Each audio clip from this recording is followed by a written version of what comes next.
Next ಈಗ verification ಆದ ತಕ್ಷಣ ಅಷ್ಟು ಆಸ್ತಿಗಳ ಪೈಕಿ ಎಷ್ಟು ಒತ್ತುವರಿ ಆಗಿದೆ, ಎಷ್ಟು ಖುಲ್ಲಾ ಇದೆ, ಒತ್ತುವರಿ ಆಗಿರೋದನ್ನ ನಾವು ತಾಲೂಕು ಟಾರ್ಗೆಟ್ ತಗೊಂಡು ತೆರವು ಮಾಡೋದಕ್ಕೆ ಕಾರ್ಯಕ್ರಮವನ್ನು ಹಾಕೊಳ್ಬೇಕು.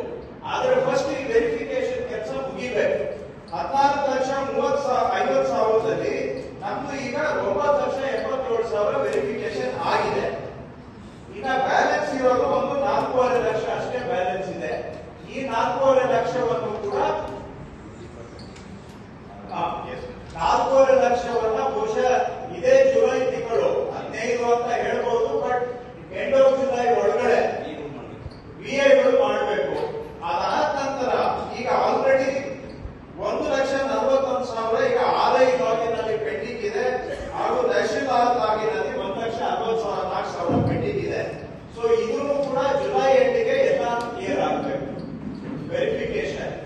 ಸೊ ಜುಲೈ ಎಂಡಿಗೆ ನಾವು ಪಬ್ಲಿಷ್ ಮಾಡಬೇಕಾಗಿದೆ ರಾಜ್ಯದಲ್ಲಿ ಒಟ್ಟು ಯಾವ ಗ್ರಾಮದಲ್ಲಿ ಎಷ್ಟು ಸರ್ಕಾರಿ ಆಸ್ತಿ ಇದೆ, ಅವುಗಳಲ್ಲಿ ಎಷ್ಟು ಒತ್ತುವರಿ ಆಗಿದೆ, ಎಷ್ಟು ಖುಲ್ಲಾ ಇದೆ, ಇಷ್ಟು ಮಾಹಿತಿಯನ್ನ ಗ್ರಾಮ ಪಂಚಾಯತಿ ನೋಟಿಸ್ ಬೋರ್ಡ್ಗೆ ಹಾಕಬೇಕು, ನಮ್ಮ ವೆಬ್ಸೈಟ್ ಅಲ್ಲಿ ಹಾಕಬೇಕು, ಡಿಸಿ ವೆಬ್ಸೈಟ್ ಅಲ್ಲಿ ಹಾಕಬೇಕು, ವಿಲೇಜ್ ವೈಸ್ ಸ್ಟೇಟ್, ವಿಲೇಜ್ ಇಂದ ಹಿಡಿದು ಸ್ಟೇಟ್ ವರೆಗೆ ಇಷ್ಟು ಮಾಹಿತಿಯನ್ನ ಪಬ್ಲಿಕ್ ಡೊಮೈನ್ಗೆ ನಾವು ಬಿಡಬೇಕಾಗುತ್ತೆ.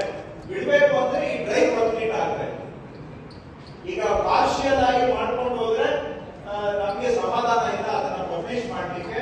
ಈ ಡ್ರೈವ್ ಅನ್ನ ಕಂಪ್ಲೀಟ್ ಮಾಡಿ ಅಟೆಸ್ಟ್ ಮಾಡಿ ಪಬ್ಲಿಷ್ ಮಾಡಬೇಕು ಅನ್ನೋದು ನಮ್ಮ ಉದ್ದೇಶ. ಅದ್ರ ಜೊತೆಗೆ ಒತ್ತುವರಿ ಎಷ್ಟು ಅಂದ್ರೆ ರೈತರು ಮಾಡಿರೋದು ಬಿಟ್ಟು ಫಾರ್ಮ್ 53, 57 ಇವೆಲ್ಲ ಬಿಟ್ಟು ಯಾವುದಿದೆ ಅವುಗಳನ್ನ ನಾವು ನೆಕ್ಸ್ಟ್ ಕೆಲವು ಕಡೆ ಪೆಕ್ಯುಲಿಯರ್ ಇದೆ, ದಯವಿಟ್ಟು ಅದು ಹೇಳ್ಬೇಡಿ. ಯಾಕಂದ್ರೆ ಯಾರೋ ನಿರಾಶ್ರಿತರು ಕೊಟ್ಟಿದ್ದಾರೆ, ಅದು ಲೀಗಲ್ ಆಗಿ ಕನ್ಫ್ಯೂಷನ್ ಆಗಿ ಇಲ್ಲಿವರೆಗೂ ಅವರಿಗೆ ಹಕ್ಕುಪತ್ರ ಕೊಟ್ಟಿಲ್ಲ ಅಥವಾ ಟೈಟಲ್ ಕೊಟ್ಟಿಲ್ಲ, ಅವೆಲ್ಲ ತಗೊಳ್ಳಿ. ಇಲ್ಲಿ ಅಂತ ಎಕ್ಸೆಪ್ಷನ್